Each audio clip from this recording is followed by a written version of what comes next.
open it up for further questions, I wanted to be sure and highlight a major step forward in the fight against ISIS. Earlier today, the Iraqi Prime Minister declared that after a nearly 2-week-long military operation, the city of Tel Afar fully liberated from ISIS militants. This victory represents the loss of a very important ISIS stronghold, the hometown of a number of top ISIS commanders. We congratulate the Iraqis on achieving this big milestone and will continue to support them in their fight to take their country back from radical Islamic terrorism. And with that, I'll take your questions. Jeff. Sarah, one follow-up on Tom's remarks. He said that the White House will be putting together a supplemental.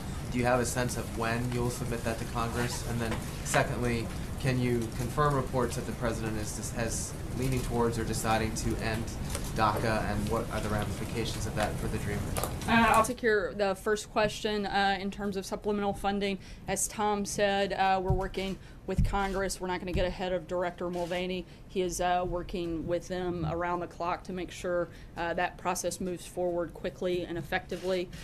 In terms of DACA, echoing again on what Tom said earlier, final decision on that front has not been made, and when it is, we will certainly inform everybody in this room. Cecilia. Thanks. In January, the president said that Dreamers shouldn't be worried. So can you stand here today and say Dreamers should not be worried? Once again, when we have a final decision, this is under review. There are a lot of components that need to be looked at, and once a decision is made, we will certainly let you guys know. Glenn. Sarah, there's a specific report out by Fox that talks about that says essentially a decision is made to roll back the program by the end of this week, and that there will be provisions allowing Dreamers who are in the country right now to stay until their work authorization expires.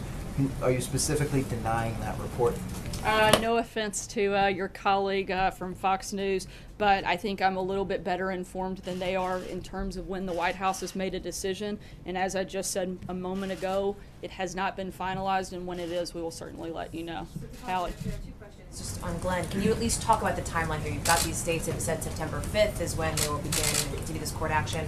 That's obviously the Tuesday after Labor Day. So does that mean that some decision will be coming down tomorrow before the holiday weekend? Can you at least talk about the timeline for this for those folks who are wondering what their status is going to be here? Again, I'm not going to get ahead of something and be presumptuous when a decision hasn't been made. We don't know when the final review is going to be completed, so it would be disingenuous for me to create a false timeline that simply just isn't workable. Timeline is not, you guys aren't even thinking about There are a lot of conversations around the timeline and when that has to be made, and again, that hasn't been fully reviewed and vetted and decided. And just one more on Harvey, Sarah. There's obviously been a huge outpouring of support from people all around the country for the victims of Harvey.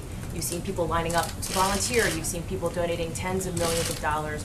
Can you speak to what the president and his family have done regarding donation for Harvey relief personally? Yes, I can. I had a chance to speak directly with the president earlier, and I'm happy to tell you that he is would like to join in the efforts that a lot of the people that we've seen across this country do, and he's pledging $1 million of personal money to the fund, and he's actually asked that I check with the folks in this room, since you are very good at research and have been doing a lot of reporting into the groups and organizations that are best and most effective in helping and providing aid, and he'd love some suggestions from the folks here, and I'd be happy to take those if any of you have them.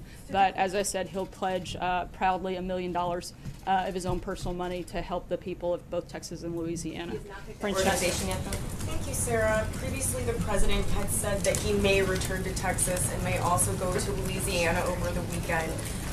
Do you have an update on the president's travel schedule? We know that Vice President Mike Pence is there today. And if the president is going, where might he go? And will he meet with evacuees while he's there? The president and the first lady will be traveling both to Texas and Louisiana on Saturday.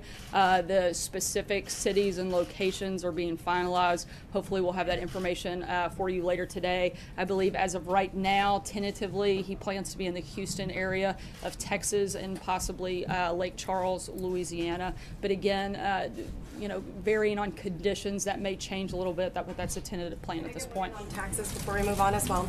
Yesterday, the president went to Missouri to push for tax reform.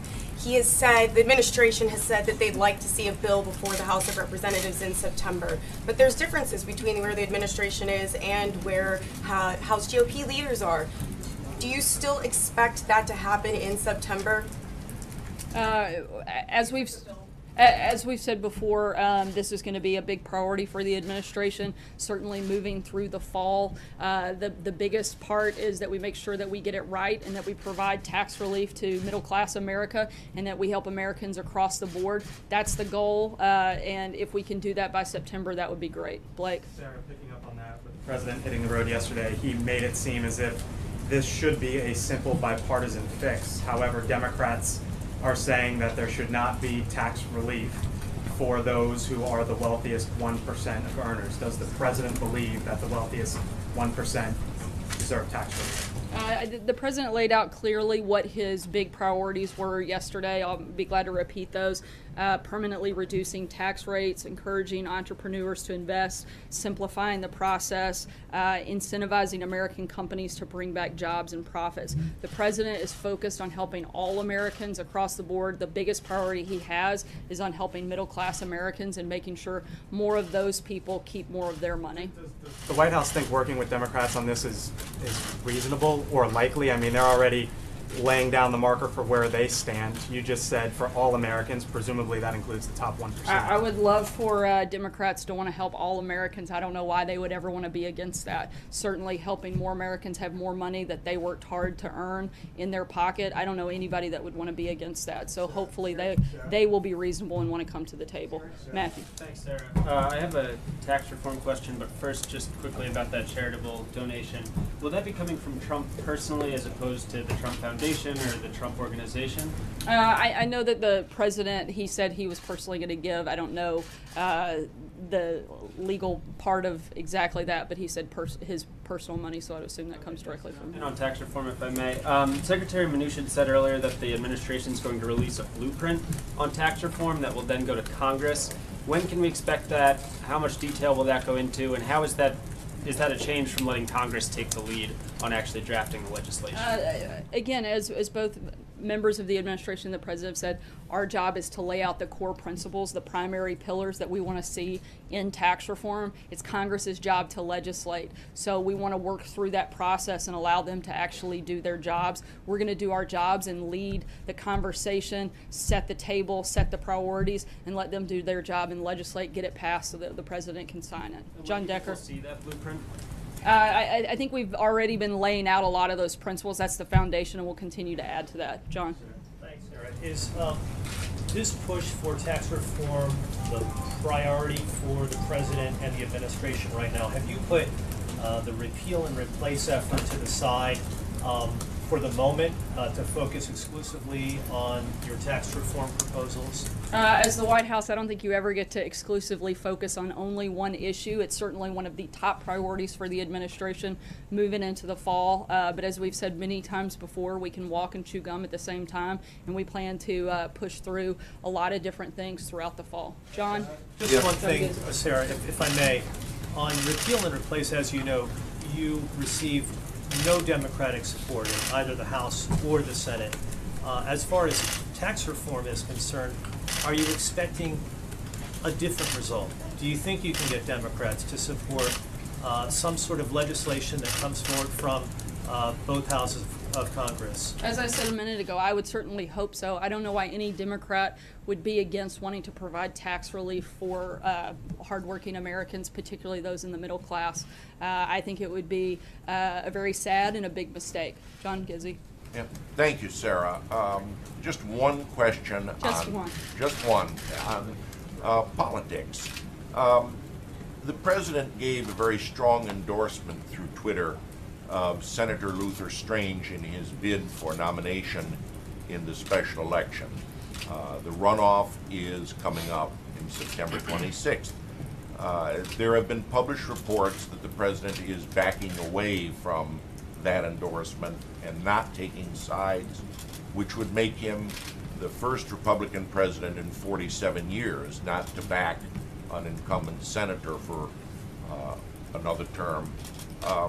Is he as committed to Senator Strange, or has his position changed since the original primary?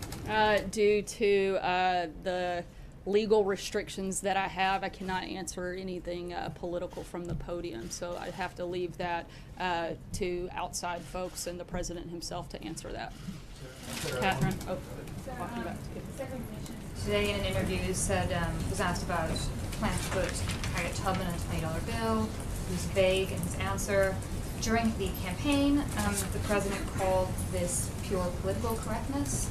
Is the administration reversing those plans to change the $20 bill? I'm not aware of any policy change. I'd certainly have to check into that. Peter? DACA. Sorry, I promised I'd come back to you next. Okay. On DACA, in February, the president said he would treat dreamers with heart. Does the president stand by his statement to treat dreamers with heart? Absolutely. The president stands by his statement. Right now, this is currently under review, both from a legal standpoint primarily, and until that review is complete, again, as I answered before, we don't have anything to add further on that Would front. rescinding DACA be treating dreamers with heart? Again, I'm not going to get into a back and forth until a decision's been made on this Then front. quickly, the Hold on, retaliation let me come today. to him, and if I have time, I'll do it come right back to after. you, I'll go Peter. right after Chip then. Shifting to Russia for a moment, the decision to the See, he announcement jumped in today. there for you. The announcement Teamwork. today by the State Department on closing 3 facilities in this long tit for tat that has been going on with Russia. A lot of analysts now say that relations between the U.S. and Russia are at the lowest point since the Cold War. Do you agree with that? And if so, whose fault is it? Look, right now, we're requiring the Russian government to close its consulate general in San Francisco, a trade annex in Washington, D.C., and a trade annex in New York City. These closures have to be completed by the September 2nd. We've taken a firm and measured action in response to Russia's unfortunate decision earlier this year. We want to halt the downward spiral, and we want to move forward towards better relations. We'll look for opportunities to do that, but we also want to have equity in the decisions, and anything beyond that. I would refer you to the State Department. Are those relations worse than they've been since the Cold War, or at least in decades? I don't think so, but Came in determined to improve relations with Russia. look, and it just as I gone just downhill. said, we're going to look for opportunities to do that, but we're also going to make sure that we make decisions that are best for our country. Right, go ahead. Sarah, thanks. Senators Grassley and Graham revealed today that they have evidence suggesting that former FBI Director Comey made a decision to not charge Hillary Clinton several months before the investigation actually wrapped up and before they interviewed Hillary Clinton. Does the president know about this, and does he believe that that adds weight to his decision to fire Comey?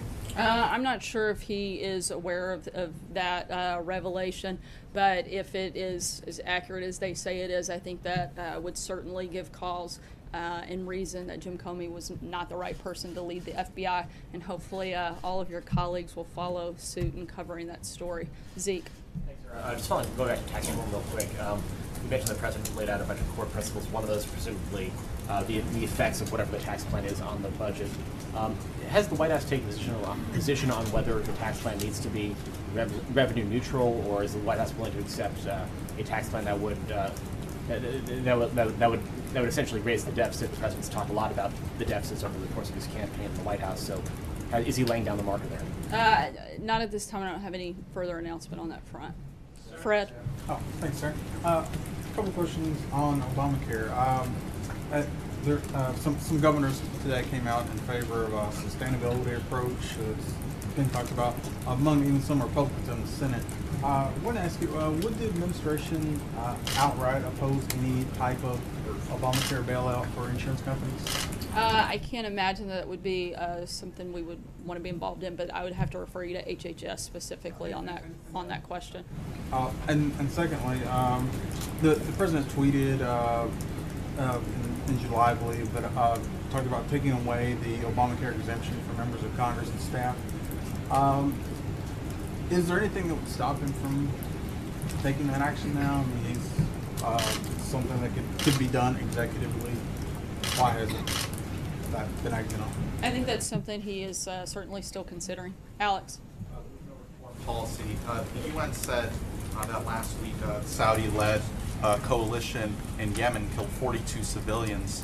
Is the president concerned about the humanitarian situation in Yemen? Something that we're certainly keeping an eye on, and I would refer you back to them for anything further at this point. Sarah, the Kuwaitis are saying today that the Emir will be here next week to meet with the president. I'm just wondering if you could confirm that. And then on the Russia diplomatic move, did the president initiate this? This was a decision made by the president, yes. And on the Kuwaitis, I'm not ready to make an announcement on that. I'll have to check on the specifics of that. Sarah?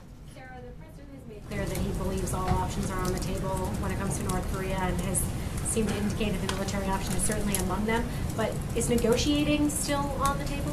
Absolutely. All includes all. So I think that would certainly include diplomatic, economic, and military options. Sorry, just one quick follow-up, just as we are getting closer to Friday. Can you tell us whether the president still has confidence in Gary Cohn?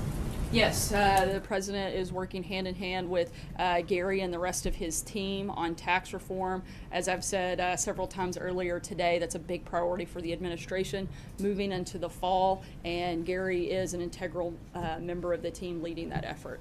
April? Sarah, on the issue of repeal and replace, since this president is so dead set on trying to make sure that he replaces and repeals Obamacare, what's happening with the website? Is there still active enrollment on that website? As far as I know, I'm not aware of any reason that it's not, but I'd have to certainly check into that. I'm not checking into the Obamacare website daily, so I'd have to look into that. You're not actively encouraging people, you're more so saying repeal and replace? I think that everybody in the country knows that Obamacare is collapsing and that something still needs to be done, and the administration is still very much committed to putting a healthcare system in place that actually works, because we know Obamacare doesn't. It's not sustainable. So yes, we're continuing to move forward and look for ways to help all Americans receive better care. HBCU conference, is it possible, I asked last time, can you give us the list, because we're still hearing more and more from other colleges and universities in the HBCU community who are saying they're absolutely not coming, and you say it's at capacity and you have a waiting list. Is there any way that you can share some of those names? Yeah, I think this the Department of Education is housing that, but again, I will try to look into that. I meant to do that last week. Thanks so much, guys. Happy you have a great day. We will make America great again.